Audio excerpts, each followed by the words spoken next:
नमस्कार दोस्तों, स्वागत है आपका मेरे चैनल कॉमिक्स लाइफ में। शुरू करते हैं गगन सीरीज की एक और मज़ेदार कॉमिक्स, लाश की आत्मा पार्ट 2। राजधानी पहुंचने पर डॉक्टरों के एक विशेष दल ने सपोला की लाश का निरीक्षण किया, किंतु बहुत जांच करने के बाद भी डॉक्टर उसके बारे में कुछ भी मालूम न कर सके। फिर उसे शीशे के पारदर्शक ताबूत में रख दिया गया, लेकिन उसके शरीर की चीरफाड़ नहीं की गई। यह ताम्रपत्र जो हमें सपोला की लाश के साथ मिला है, इसकी और सपोला की लाश की वैज्ञानिक जांच का अब तक जो नतीजा निकला है, उसके अनुसार तो 4000 वर्ष कभी भी पूरे हो सकते हैं गगन। आज भी, कल भी, या हो सकता है 4000 वर्ष पूरे हो चुके हों। पापा, अगर आपका सपोला सचमुच जीवित हो गया तो क्या पता क्रोध में पागलों की तरह सारे बंधन तोड़कर भाग निकले। तब तो सारे शहर में भगदड़ मच जाएगी। कई दिन बीत गए, कुछ नहीं हुआ। सपोला की दैत्याकार लाश देखने अमेरिका, रूस, फ्रांस, ब्रिटेन, चीन आदि सभी बड़े बड़े देशों के जाने माने वैज्ञानिक भारत आने लगे। प्रोफेसर किशन लाल के बंगले पर हर समय आगंतुकों का तांता लगा रहने लगा। सरकार ने उनके बंगले के आसपास की सुरक्षा व्यवस्था पहले से अधिक कड़ी कर दी। दिन पर दिन बीतते गए। सपोला की सुरक्षित लाश में उसकी आत्मा के प्रवेश करने की बात सभी को कपोल कल्पना और महज बकवास प्रतीत होने लगी थी। मगर एक रात ताबूत में रखे सपोला के शरीर में अचानक ही हरकत उत्पन्न हुई और फिर ताबूत पर ढका शीशे का ढक्कन सपोला के हाथ की मामूली सी हरकत से ही टूट गया और फिर विचित्र सी आवाजें मुंह से निकालते हुए सपोला का भीमकाय शरीर ताबूत से उठकर खड़ा हो गया। उस विशालकाय हॉल जैसे लंबे चौड़े व ऊंचे कमरे से बाहर रोज की तरह ड्यूटी देने की औपचारिकता करते ऊँघते हुए पहरेदार बुरी तरह चौंक गए। या खुदा, जान बचा। इससे पहले कि पहरेदार सारी स्थिति का अनुमान लगा पाते, आज 4000 वर्ष बाद मैं फिर से जीवित हो गया। हा हा, विशाल आदमी की लाश में सचमुच आत्मा आ गई।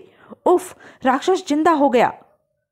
प्रोफेसर किशन लाल रजनी और गगन के साथ उस रात को डिनर के पश्चात काफी देर से टहलते हुए आपस में सपोला के विषय में ही बातें कर रहे थे। सपोला की लाश पर अनुसंधान के लिए सहयोग देने के लिए विश्व के बहुत से बड़े बड़े वैज्ञानिक दिन रात बार बार मुझसे फोन द्वारा संपर्क स्थापित कर रहे हैं। गगन, मैं सोचता हूँ। तभी सपोला की भयंकर आवाज वातावरण में गूंजती चली गई। राक्षस जिंदा। उफ, नहीं गगन, सपोला की लाश की आत्मा सचमुच उसके शरीर में प्रवेश कर गई है। वह बाहर निकल आया है। गगन, किसी तरह रोको उसे। सड़क पर पहुंच गया तो न जाने कैसे तबाही और बर्बादी कर डाले। किंतु गगन के रोकने से पहले ही सपोला फाटक तोड़ता चिल्लाता हुआ सड़क पर पहुंच गया था।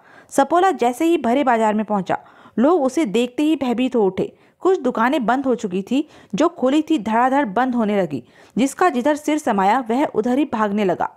यही नन्हा मानव मेरे प्रश्नों के उत्तर देगा। मम्मी, मम्मी, मेरा बच्चा बचाओ। दैत्य, भागो वरना खा जाएगा। तू कौन है? मैं कहाँ हूँ? बता, जवाब दे। Mummy, mummy. किंतु जब बच्चे से कोई उत्तर नहीं मिला तो क्रुद्ध सपोला ने उसे दूर ऊंचे आकाश में उछाल दिया। हाय, मेरा बच्चा! इससे पहले कि बच्चा धरती पर गिरता और दम तोड़ता, गगन ने हरी अंगूठी का सूक्ष्म बटन दबाया और उड़कर उसे हवा में ही लपक लिया। और फिर गगन ने जब बच्चे को उसकी माँ के हवाले किया तो माँ बच्चे को सीने से लगाकर फूट फूट कर रो पड़ी। मेरे बच्चे, मेरे लाल! शुक्र है हमारे बच्चे को खरोच तक नहीं आई। अरे, वह देवदूत जिसने हमारे बच्चे को बचाया, वह कहाँ गया? और गगन घुमावदार गलियों में सपोला के पीछे लपक लिया था। उधर सपोला जा पहुंचा था एक मीट की दुकान के निकट। दुकानदार दुकान बंद करने ही जा रहा था कि हाँ, यम यम यम। मीट की दुकान देखते ही मानो सपोला की वर्षों की सोई हुई भूख जाग उठी। एक बकरे का गोश्त कच्चा चबा जाने के बाद सपोला दूसरा बकरा हजम करने ही जा रहा था कि गगन आश्चर्यजनक तीव्रता के साथ वहां आ पहुंचा। गगन हवा में उछला और जोरदार हवाई किक उसने सपोला की खोपड़ी पर जड़ दी। अगले ही पल और इस बार गगन ने अपने सिर की टक्कर सपोला के चेहरे पर मारी। उसी समय सपोला की तलाश में एक मैटाडोर में वहां आ पहुंचे प्रोफेसर किशन लाल व रजनी। मुझे क्यों मार रहे हो तुम लोग? इसलिए कि तुम गगोला जाति की आदिम सभ्यता के नाम पर कलंक हो। तुमने गगोला सभ्यता के सर्वकालीन सर्वोच्च धर्म गुरु होते हुए भी एक नन्हे बच्चे को मारने की कुचेष्टा की है। घोर आश्चर्य! यह सपोला हिंदी में हमारी ही भाषा में हमसे कैसे बोल रहा है? उफ, मेरे दिल के ठीक ऊपर से हटो। यह दबाव शरीर में फिर से प्रविष्ट हुई मेरी आत्मा बर्दाश्त नहीं कर पाएगी कि कौन सी जगह है यह, मैं कहाँ हूँ? तुम भारतवर्ष की महान धरती पर हो सपोला। उफ, क्या सचमुच में मैं उसी भारत की महान धरती पर हूँ जहाँ की भाषाओं का मैं गगोला प्रदेश में महान विद्वान कहलाता था? प्रोफेसर किशनलाल व रजनी को निकट आया देख गगन सपोला के शरीर पर से नीचे उतर गया था। लगता है मेरे बारे में तुम लोग ताबूत में रखे ताम्रपत्र से बहुत कुछ जान गए हो। प्रोफेसर किशनलाल ने तीव्र बेहोशी का इंजेक्शन सपोला की बाहों में लगा दिया। आह! सपोला बुरी तरह उछला, क्योंकि उसके शरीर में जो इंजेक्शन लगाया गया था उसकी दवा के असर से 50 आदमियों को बेहोश किया जा सकता था। वह उछलकर धरती पर फिर से गिरा और बेहोश हो गया। सपोला के बेहोश शरीर को फिर से अपनी कोठी में ले जाने के लिए प्रोफेसर किशनलाल को बहुत सारे मजदूरों तथा अन्य व्यक्तियों की सहायता लेनी पड़ी। हे भगवान, अब इसे कभी होश न आए। मैंने बेहोशी की दवा बहुत ज़्यादा मात्रा में दे दी है, कहीं यह अब हमेशा के लिए मर ही न जाए। सपोला की लाश को फौलादी जंजीरों से बांधकर वापस उसके ताबूत में रख दिया गया। ताबूत में सांस लेने के लिए 2 सुराख भी कर दिए गए। अगले दिन, अंकल, सपोला को क्या इस तरीके से हमेशा कैद रखा जा सकेगा? क्या पता, है तो यह जीवित ही, सांसें चल रही हैं। जाने कब बेहोशी की दवा का असर खत्म हो जाए, कुछ कहा नहीं जा सकता। तभी फटाक, यह आवाज़ कैसी है? सपोला की आत्मा अपने शरीर से निकलकर खिड़की से बाहर चली गई, मगर जाते हुए उसकी आत्मा किसी को दिखाई नहीं दी। पापा, यह तो फिर मर गया। क्या सचमुच? उफ, लगता है बेहोशी की दवा कुछ ज़्यादा ही मात्रा में दे दी मैंने। या कहीं सपोला की आत्मा उसके शरीर से बाहर तो नहीं निकल गई? शायद उसकी आत्मा के जाने से ही सर सर की आवाज़ उत्पन्न हुई हो। उधर सपोला की आत्मा सड़क पर पहुंच गई। अब मैं देख सकूंगा यह दुनिया कैसी है और यहाँ के लोग कैसे हैं। रास्ते में एक कॉलेज के लोकप्रिय प्रिंसिपल गजानन की अर्थी ले जाई जा रही थी। राम नाम सत्य है, सत्य बोलो मुक्ति है। इस मुर्दे का जिस्म धारण करके मैं यहाँ के लोगों को करीब से देख सकता हूँ। रोते धोते सगे संबंधियों ने लाश को जब चिता पर लिटा दिया, ठीक तभी सपोला की आत्मा लाश में प्रविष्ट हो गई। प्रिंसिपल की लाश जिंदा हो गई। यह अब लाश नहीं, प्रेत है। भागो! प्रिंसिपल गजानन सिंह बेहद ईमानदार व कर्मठ व्यक्ति थे। पहली पत्नी के मरने के कई सालों बाद उन्होंने दूसरा विवाह कर लिया था। विवाह के 6 महीने बाद ही उनकी हत्या हो गई थी। सपोला की आत्मा उन्हीं के जिस्म में प्रविष्ट हो गई थी और प्रिंसिपल गजानन सिंह के अतीत का सारा हाल भटकती आत्माओं से उसे ज्ञात हो गया था। सपोला प्रिंसिपल गजानन सिंह के घर पहुंचा तो घर में पहले से ही खलबली मची हुई थी। आपका पुनर्जीवित हो उठना सचमुच चमत्कार ही हो गया। यकीन नहीं आता पापा, पुलिस के डॉक्टरों ने भी आपको मृत घोषित कर दिया था। लाश का पोस्टमार्टम भी किया गया था, फिर भी आप फिर से जीवित हो गए पापा। किंतु जब से आप आए हैं चुप चुप ही हैं, कुछ बोलते क्यों नहीं? यह लोग मुझे प्रिंसिपल गजानन सिंह ही समझ रहे हैं, किंतु क्या ये लोग सचमुच प्रिंसिपल गजानन सिंह के जीवित होने से प्रसन्न हैं? इनके मस्तिष्क में क्या विचार उत्पन्न हो रहे हैं, जरा पढ़कर देखूं। उफ, यह बूढ़ा फिर से जीवित कैसे हो गया? आह, क्या सोचा था मैंने, बूढ़े की जायदाद में से अपना हिस्सा लेकर दूसरी शादी कर लूंगी। मैं सोच रहा था बुढ़ऊ से छुट्टी मिली, अब जायदाद में से हिस्सा लेकर एक शानदार क्लब खोलूंगा। हद हो गई, बुढ़ा खुसट फिर से जीवित हो गया। अब रोज यह मुझे शराब पीने और जुआ खेलने से मना करेगा। पुलिस हेडक्वार्टर में इट्स इम्पॉसिबल, एक मुर्दा व्यक्ति जिसकी लाश का पोस्टमार्टम भी किया जा चुका हो, कैसे जीवित हो सकता है वह?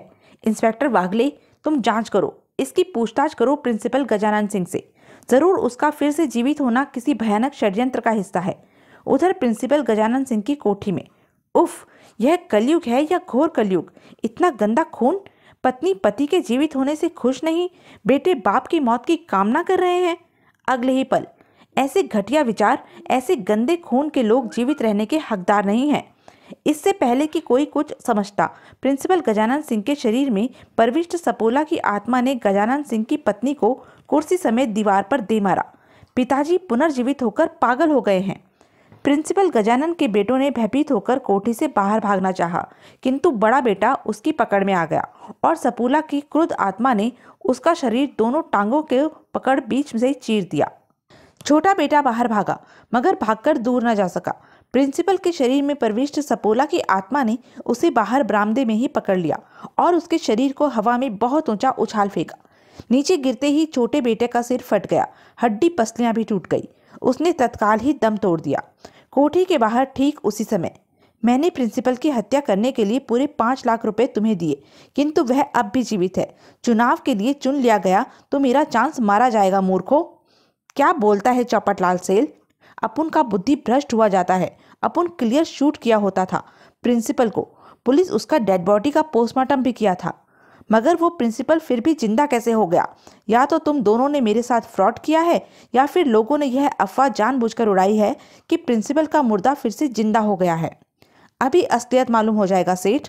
अगर प्रिंसिपल किसी माफिक बच गया है तो अपना कोठी से बाहर जरूर निकलेगा, और वह बाहर निकला तो अभी तुरंत हम लोग उसको खल्लास कर देंगे। क्यों बांके? बरोबर बोलता है पार्टनर। वो प्रिंसिपल का बच्चा बाहर निकले तो सही, या तो मैं उसका भेजा उड़ा देगा, या जॉनी उसको कार से कुचलकर तुम्हारी आंख का सामने खल्लास कर देगा। कोई गलती नहीं होगा। ठीक उसी समय प्रोफेसर किशनलाल की कोठी पर, तुम्हारा इस अफवाह के बारे में क्या ख्याल है गगन, कि नेशनल कॉलेज के प्रिंसिपल गजानन सिंह का मुर्दा फिर से जीवित हो गया? उनकी तो हत्या कर दी गई थी ना पापा, और लाश का पोस्टमार्टम भी हो चुका था। गगन के मस्तिष्क में मानो बिजली सी कौंध गई। वह शीघ्रता से बोला, अंकल जल्दी हमें तुरंत ही प्रिंसिपल गजानन सिंह के यहाँ चलना चाहिए। मगर क्यों, क्या बात है गगन? और जब गगन ने अपने दिल का संशय प्रोफेसर किशनलाल को बताया तो उन्होंने भी कार में बैठने में एक क्षण की भी देरी न लगाई। उसी समय प्रिंसिपल की कोठी से बाहर प्रिंसिपल गजानन सिंह के शरीर में प्रविष्ट सपोला की आत्मा कोठी के भीतर हत्याकांड मचाने के बाद कोठी से बाहर निकली। धाएं! उफ, जिंदा है साला प्रिंसिपल। मगर पार्टनर कैसा फौलाद का माफिक दीवार तोड़कर बाहर आयला है। गोली का प्रिंसिपल गजानन सिंह पर कोई असर न देख जॉनी ने शीघ्रता से कार आगे बढ़ाई। कार की टक्कर से क्रुद्ध सपोला कार की तरफ मुड़ा, और फिर कार को अपने असीमित बल से उसने अविश्वसनीय रूप से दोनों हाथों से ऊपर उठा लिया तथा कार को पूरी ताकत से दूर उछाल फेंका। कार सामने से तेजी से आते हुए ट्रक से टकराई। तब तक प्रोफेसर किशनलाल, रजनी व गगन भी कार द्वारा प्रिंसिपल गजानन सिंह की कोठी की तरफ आ पहुंचे थे। उन्होंने कार के ट्रक से टकराने की वह भयानक घटना देखी। हमें देर हो गई अंकल। सपोला की आत्मा ने सचमुच प्रिंसिपल गजानन सिंह के शरीर में प्रवेश कर कहर ढाना शुरू कर दिया है। सपोला की क्रुद्ध आत्मा का कोप कहर बनकर सड़क पर आते जाते अन्य वाहनों पर भी टूटने लगा था। गगन, रोको सपोला को, चाहे किसी भी तरह खत्म कर दो, वरना यह तबाही मचा देगा। उफ, अब तो सचमुच इस आत्मा का विनाश जरूरी है। गगन ने तुरंत हरे नग की अंगूठी का बटन दबाया, तेजी से उड़ा और सपोला उर्फ प्रिंसिपल गजानन सिंह की देह के ठीक ऊपर पहुंचकर उसने लाल नग की अंगूठी का सूक्ष्म बटन दबा दिया। प्रिंसिपल की देह लाल किरणों के प्रभाव से जलकर राख हो गई, मगर प्रिंसिपल गजानन सिंह के शरीर के राख होने से पहले ही सपोला की आत्मा उसके शरीर से बाहर निकल गई थी। हा हा हा, तुम लोग मुझे नहीं मार सकते, मेरी आत्मा को नहीं जला सकते।